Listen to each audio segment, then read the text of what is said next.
Today we're going to look at lesson 9.1, which is about quadratic graphs and their properties. So today we're just going to be identifying characteristics of quadratic functions. So the standard form of a quadratic function is in the form y equals ax squared plus bx plus c. Okay, we've looked at quadratics last semester when we were doing a bunch of factoring. Okay, remember when we were factoring, we had a bunch of x squared terms. So that's what a quadratic is. Remember, degree 2 is quadratic.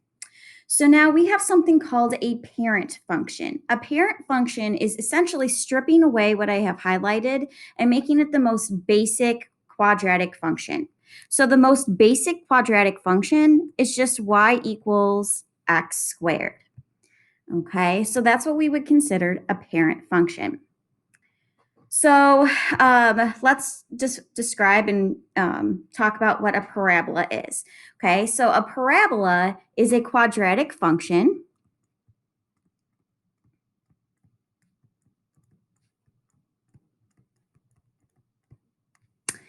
And when we're dealing with a parabola or a quadratic function, it's a quadratic function that is U-shaped.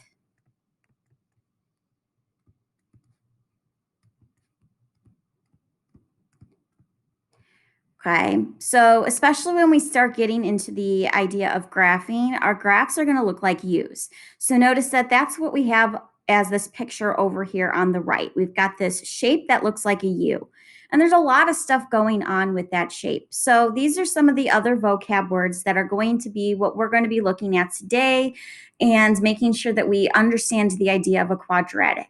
So one of these vocab words is called the vertex. The vertex is going to be the lowest or the highest point on the parabola.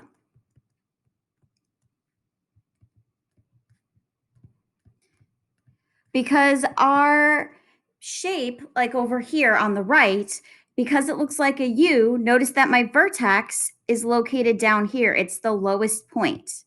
Okay, but sometimes we're going to have a parabola and it's going to open down. It's going to be an upside down U. So that's when the vertex would be up here at the very highest point. So that's where it depends if it's the highest or the lowest point. It depends on if the graph is opening up like a regular looking U or down like an upside down U. We have something called the axis of symmetry. Essentially, this is a vertical line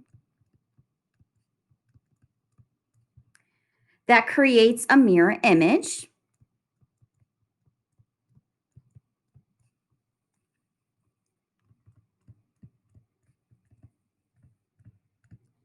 And we basically, because it's a vertical line, are going to have an equation that says x equals. So notice that what I just circled, x equals negative b all over 2a, that's going to be how we'll calculate this axis of symmetry.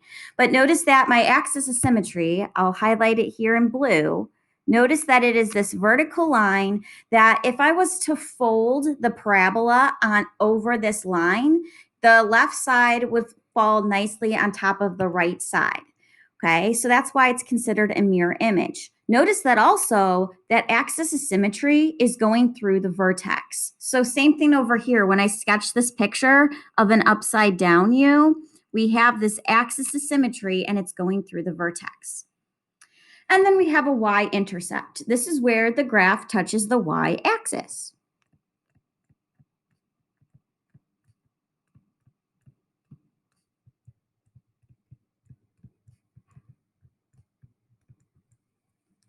If we were to calculate this, we would always write it as an ordered pair where 0 would have to go first, meaning I don't want to move left or right. I want to be going up or down on the y-axis.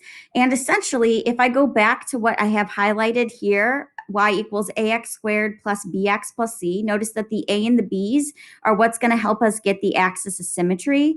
And actually, it's the c value that's going to help get us our y-intercept. So 0c as an ordered pair is technically how we would determine that y-intercept if we were given an equation. All right, so now that we have this information, let's go ahead and let's describe the graph of the parabola. So we have something called a minimum and something called a maximum. The minimum is going to be the lowest point on the parabola.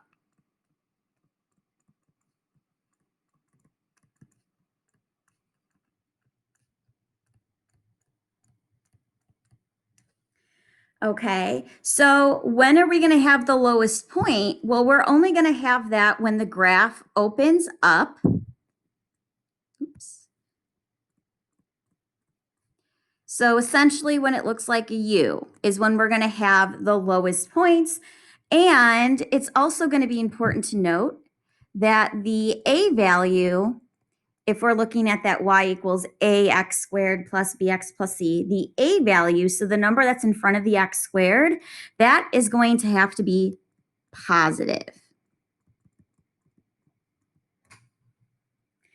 Okay, when are we going to have a maximum? Well, this is the highest point on the parabola.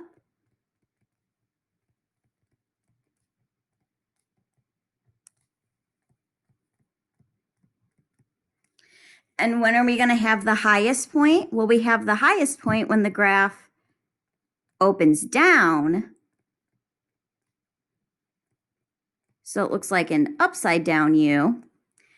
And we would have to note that the A value, so once again, the number that's in front of the x squared term, this time it's a negative number.